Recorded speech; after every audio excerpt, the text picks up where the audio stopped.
In 1960, the divorce rate was only 8%. 8% of people got divorced. And of those 8%, the majority of them was Negroes. Because Negroes made up an ultra minority, they were just a very few people. And in the 1960s, they were set aside and kept in their little ghettos.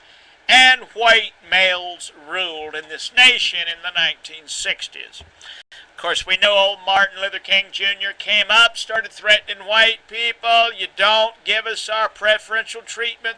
The Civil Rights Act, we're going to burn your country down. And the whites gave in to old Martin. And Martin's been knocking white men out of jobs ever since, giving his Negroes these jobs. So the women in the 1960s stayed at home. They didn't work. They stayed home as housewives and mothers. And domestic abuse was absolutely non-existent. The divorce rate was very low. And rapes of women were just virtually non-existent. It just didn't happen. It was so hard to crawl through a man's house and rape his wife in his own home. The increase of rapes occurred after women's liberation came along, and the white woman jumped on the Negro's back, the Martin Luther King Jr.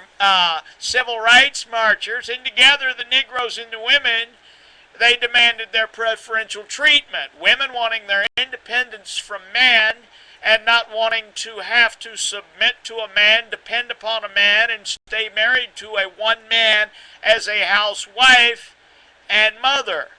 She demanded she wanted a good paying job. She wanted to be able to get her liberties and her freedoms. Well, what happened then? Well, rapes started increasing because as these women got out from the protection of their husbands and homes, they were vulnerable to rapes.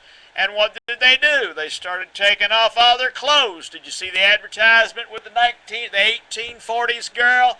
Then as she progresses, she takes off some more clothes and becomes the 1870s girl, and then she progresses and becomes the 1910 girl, and each time they're taking off more clothes.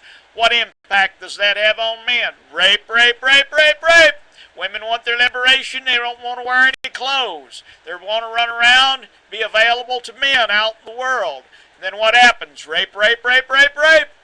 And the increase in rape occurs. Okay, is it white men's fault or is it white women's fault? It's a little of the both. Now you take these men that are now rapists and you make registered sex offenders out of them. The women stuck her little toe out there and got the guy aroused. He goes on and rapes an unclothed, a liberated feminist woman. Now he's a registered sex offender. His record is passed out to the public. He can't get a job, can't rent a home. What's going to happen to this guy? He's going to turn to terrorism. The government has fucked him, so now he's going to fuck the government. And Timothy McVeigh is a good example of this. What did Timothy McVeigh do? Because of the government's murder of the Waco Branch Davidian people, he set fire to the federal courthouse in Murray Federal Courthouse building in Oklahoma City.